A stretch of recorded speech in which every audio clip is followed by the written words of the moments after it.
قراره با این تیر کمونایی که اینجا میبینید این ماشین رو بترکونیم. ببینیم که استقامتش چقدره. آماده ای آریا؟ بچه‌ها آریا هم دوستمونه. یا شبیه در شستی‌های تکان سواره. من تیر کمون دوست دارم. بریم اولین تیرمون رو با این تیر کمونه بزنیم. تیرای این تیر کمون هم اینجوری آهنیه. ما توی این ماشین چند تا بادکنک کاشتیم که هر سری که ما تیر زدیم این بادکنک‌ها نباید آسیب ببینن. یعنی هر وقت که این بادکنک‌ها ترکیدن یا آسیب دیدن میتونیم بفهمیم که اون تیر کمونی که ما با شلیک کردیم استقامتش خیلی زیاد بوده. این ماشین هم یه دونه فولکس واگن مدل سال 2000 که لوگوش هم ما با چسبوندیم. بریم برای اولین شلیکمون ببینیم که چیکار می‌کنیم. ببینیم که واقعا دهن این ماشین با اولین شلیک تیر کمون ما سرویس میشه یا نه. سر صورت ما رو نه حواسم کاملا بهت هست. بزن. واو.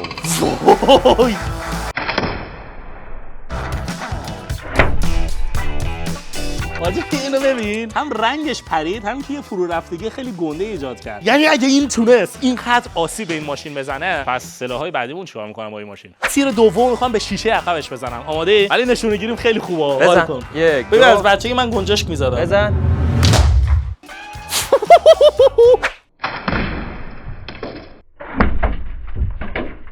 آره آقا رد شد. نه اونوری که نشکنده 100% اونوری نشکنده. نه نشکن. ولی کاملا اینجا شکن. یعنی من یه انگشت بزنم میریزه.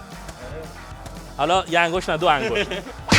پس این تیر کمون ما تونست شیشه ماشین رو سرویس کنه ولی بدنا رو هیچ کاری نتونست بکنه. فقط یه ذره فرو رفتی و یه خش. حالا اگه دوست دخترم داشته باشید که با کیف بخواد درو باز کنه، همین بلا سر این ماشین در میاد. سلاح دوم ما یه دونه کروسبو هستش و بریم ببینیم که این کروسبو با این ماشین چیکار میکنه. به نظر تیر این از در ماشین رد میشه؟ فکر نمی‌کنم. منم همین حدسو میزنم چون که تیرش هم آلومینیومیه. ولی خب ما اگه حتی تیرای دیگه هم امتحان کنیم فکر نکن ازش رد کنه. آماده ای؟ 1 2 وای. آقا تیر ما اینجا خورد دقیقاً یه دونه سوراخ درست کرد. تاشه در سوراخ شد. هولی شت. ولی خب ازش رد نشد. و یه نکته جالب تیر ما کاملا سالمه. خیلی عجیبه. یه دستتو بزن اینجا، بعد یه دستت اینجا باشه. این گان کاملا آماده است. به سمت آدم نگیرش خیلی مهمه. نشونه بگیر. که اونجوری سوراخ کرد به نظرم این خب اون دختره بود تیر میزد. از اونها داشتن دیگه. نکشیم ما رو.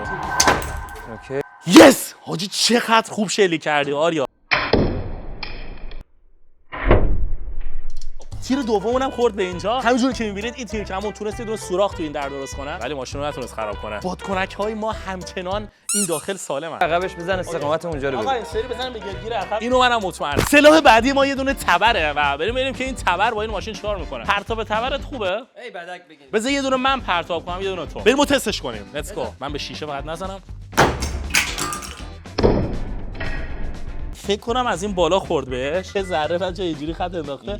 به اینجام خورد. آره کمونه کرد. به خدا دوست دختر منم هر سری می‌خواست در ماشین رو باز کنه کیفش همین خط و خش مینداخت رو ماشین. آیا برو ببینم تو چیکار می‌کنی. ببین اینجوری بگیرش خب.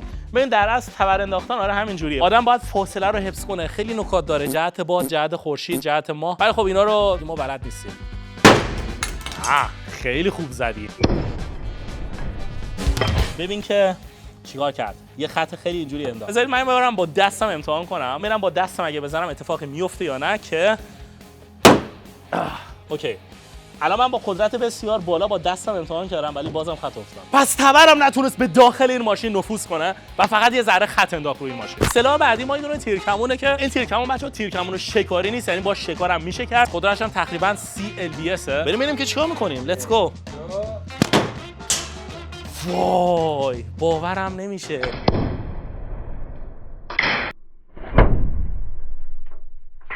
ما به اینجا زدیم یه ذره بیشتر سوراخ کرد. قدرتشون تقریبا مثل هم بود. آقا این سری بزنیم به گلگیر عقبش. 1 2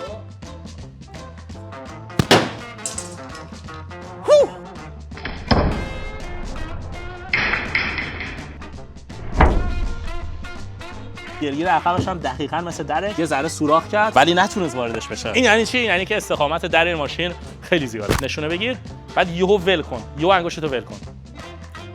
عالی. ول کن یهو.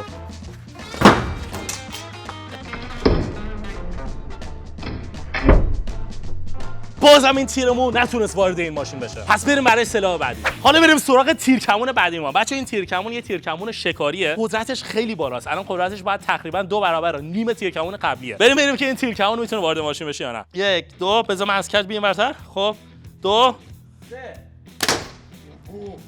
وای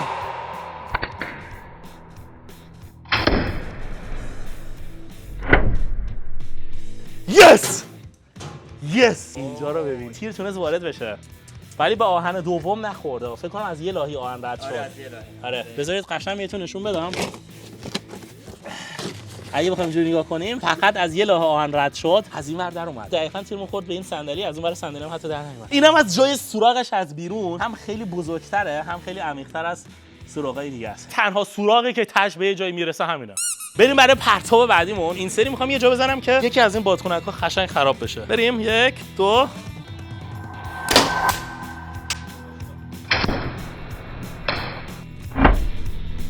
این سری هست که عقب تیرکمون قرار میگیره. یه تیکه پلاستیکیه. دقیقاً این قسمت تیرکمونمون حتی در اومد از جاش به خاطر فشاری که داره. یعنی تو فرض کن مثلا یه نفر در حین رانندگی آرنجش اینجاست. خب چقدر این ترسناکه، آرنجش اینجاست، یه تیرکمون اینجوری وارد اون آرنجه میشه. تیرکمون بعدی و تیرکمون آخر ما قوی ترین تیرکمون اروپا است. مخصوص اینه که باش برید مثلا خرس بکشی. حتی کسایی بودن که با این تیرکمون فیل هم تونستن بکشن. با حیوانات مهربون باش. اونا نبودن. باورت میشه با این تونستن فیل بکشن؟ میکشه واقعا. بعد یه حیوان دیگه هم که کشتن من باورم نمیشه. یعنی خیلی هم برای من غمگین بود. کروکودیل خود خشنه، اونو ایرادی نداره کشتن. کروکودیل آره به هیچ کس رحم نداره ولی فیل خیلی مظلوم. من فیل و خرس خیلی دوست دارم. از بعضی از آدمایی تو زندگی مهربون‌تر بودن. آیا این تیرکمون میدونستی با دست نمیشه زیرشو جا انداخت؟ با دست هر چقدر زور بزنی فقط تا اینجا میتونی بیاریش بالا از بس قویه. بعد چیکارش کنه؟ این دستگاه رو بعد بذاری این پشت. این یه دستگاهیه که کمک میکنه که زیر تیرکمون رو بزنی جا. داستانی. و اینجوری میکشی. حتی معلومه که قشنگ فرم این جلوش هم تغییر کرده. یعنی قبلا صاف بود الان خیلی روی اینا فشاره. قدرت این تیرکمون 3 برابر تیرکمون قبلیه. من بعد اینجا رو بزنم که بتونم به یکی از این بادکنک‌ها اصابت کنم. نشونه گیری با این تیرکمون تقریبا خوبه. امیدوارم که بتونم بزنم به هدف. آماده ای آریا؟ آماده‌ام. خب. 1 2 3 کشید که نه یه جای کار میلنگه.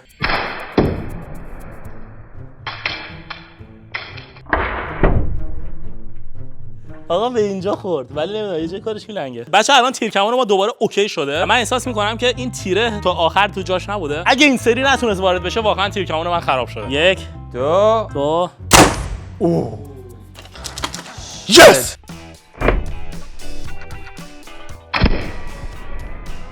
شبیه آدامس، شبیه یک آدامسی که خب مثلا اضافی شده دهن آدم مونده تو پرت میکنه یه جایی پرت میکنه تو بلوار. از این بالا ببین. خب حالا یه ضربی عقب‌تر. حالا نگاه کنید. فرض کن شما اینجوری نشستی دارید رانندگی میکنید بعد یه نفر با تیرکمون یه شلیک میکنه به ماشین.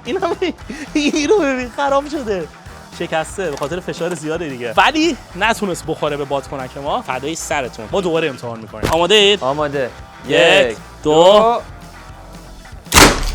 و 3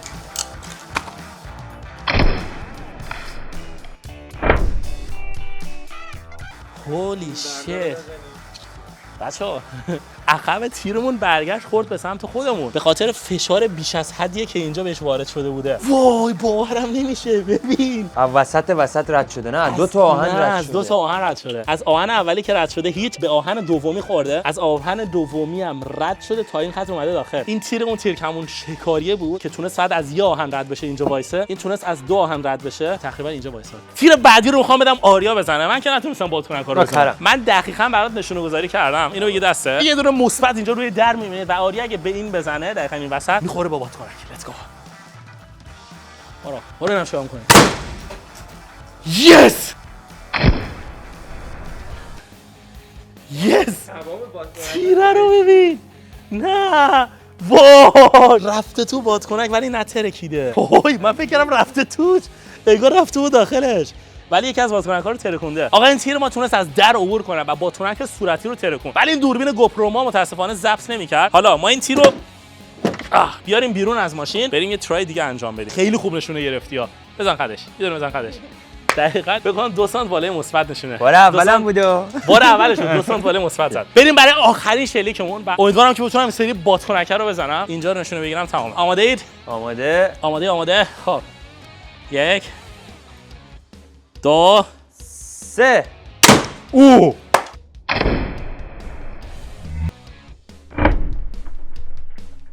2 تا از بادکنک‌ها رو ترکون. دو تا رو ترکون. ببین که این تیر از کجا در اومده؟ از این ور در اومده. مثلا شما فرض کنید که دشمنان من در حال رانندگی ان، یهو مهران امکی میاد بالا سرشون. اون وقت ببینید یعنی قشنگ این تیر میتونسته از یه پای من رد بشه و بیاد تا اینجا که رگ حیاتی بدن توی پاس. به احتمال خیلی زیاد کسی که این تیر میره توی پاش از شدت خونریزی میمیره. دشمنان ببینن نشونه گیری منو ببینید. من دقیقاً اینجا یه دونه مثبت کشیدم که فکر کنم 1 سانتی تونستم بزنم بغلش. یعنی فکر کنم نشونه گیری من فقط با این تیر کمون خیلی خوبه. شما تو این ویدیو استقامت ماشین فولکس واگن رو در مقابل یه تیر کمون تونستید ببینید. امیدوارم که از این ویدیو خوشتون اومده باشه. عشق منید، عشق بگردید و تا یه ویدیو دیگه. بای بای. بای بای. دشمنان ببینن.